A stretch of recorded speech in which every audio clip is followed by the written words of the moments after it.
Hello students, welcome to MCPS online classes. अपन बेटा chapter number 13 पढ़ रहे थे, उसका नेक्स्ट भाग। अन्य पहलुओं से ज़्यादा आर्थिक पहलू पर ही बल देना गलत होगा। साइकिल प्रशिक्षण से महिलाओं के अंदर आत्मसम्मान की भावना पैदा हुई है। मतलब साइकिल सीखने की कला से मतलब महिलाओं के अंदर आत्मसम्मान की भावना पैदा, उनका खुद मतलब जो भी काम है वो खुद कर सकती हैं। आप किसी के ऊपर उनको निर्भर नहीं, डिपेंड नहीं रहना पड़ता। अब वो खुद अपना सब काम करती हैं। यह बहुत महत्वपूर्ण है। फातिमा का कहना है, बेशक यह मामला केवल आर्थिक नहीं है। फातिमा ने यह बात इस तरह कही जिससे मुझे लगा कि मैं कितनी मूर्खतापूर्ण ढंग से सोच रहा था। उसने आगे कहा, साइकिल चलाने में मेरी कौन सी कमाई होती है? मैं तो पैसे ही गंवाती हूँ। अब ये कह रही है कि मेरी कौन सी कमाई हो रही। फातिमा जो लड़की है उसने साइकिल चलाना सीखी है, तो वो कह रही है इसमें मेरी कौन सी कमाई है, मैं तो पैसे ही गंवाती हूँ। मेरे पास इतने पैसे नहीं हैं कि मैं साइकिल खरीद सकूँ।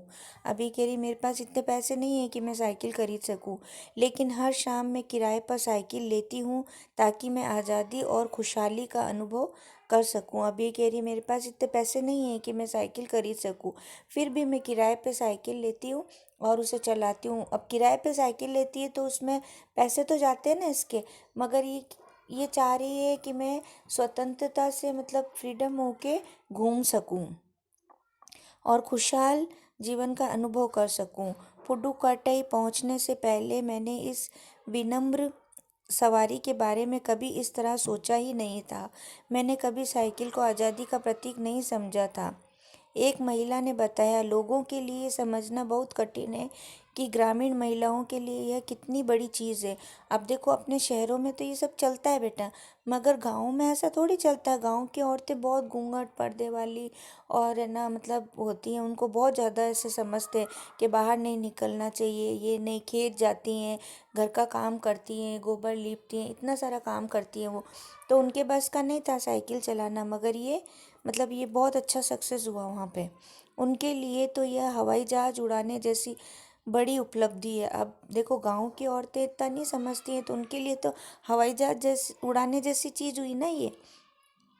लोग इस पर हंस हंस सकते हैं, लेकिन केवल यहाँ की औरतें ही समझ सकती हैं कि उनके लिए ये कितना महत्वपूर्ण है। जो पुरुष इसका विरोध करते हैं वे जाएं और टहलें, क्योंकि जब साइकिल चलाने की बात आती है वे महिलाओं की बराबरी कर ही नहीं सकते।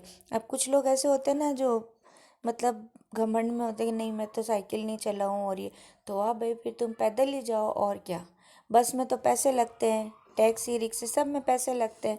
तो ये साइकिल एक ऐसी चीज़ है जिसमें पैसे नहीं लगते हैं, अपना टाइम भी बच जाता है, अपना मतलब व्यर्थ नहीं गंवाना पड़ता है कुछ भी, और अपने काम भी आराम से हो जाते हैं। आत्मनिर्भर होकर आज़ादी से अपन सब कुछ कर सकते हैं, वरना बसों के इंतज़ार में कई टाइम तक, कई समय तक खड़े रहना पड़ता है और टाइम पे बस स्टैंड पहुंचना पड़ता है, वरना बस निकल जाए तो दूसरे गांव में अपने को बैठे रहना पड़ता है। फिर दूसरी बस का भी देखो, गांव में ऐसा होता है सुबह जो बस जाती है वो शाम को वापस जाती है, तो मतलब बहुत प्रॉब्लम हो जाती है उन लोगों को, फिर दूसरे दिन ही आना पड़े। इससे तो अपनी साइकिल जब मर्जी हो जब उठाई और रवाना हो गए ना, है ना। इससे समय की बचत हो गई और पैसे की बचत हो गई, है ना, और मतलब बच्चों का आराम, सब चीज़ का आराम हो गया।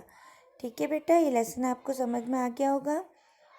इसके रचयिता हैं पी साईनाथ जी। ठीक है, थैंक यू।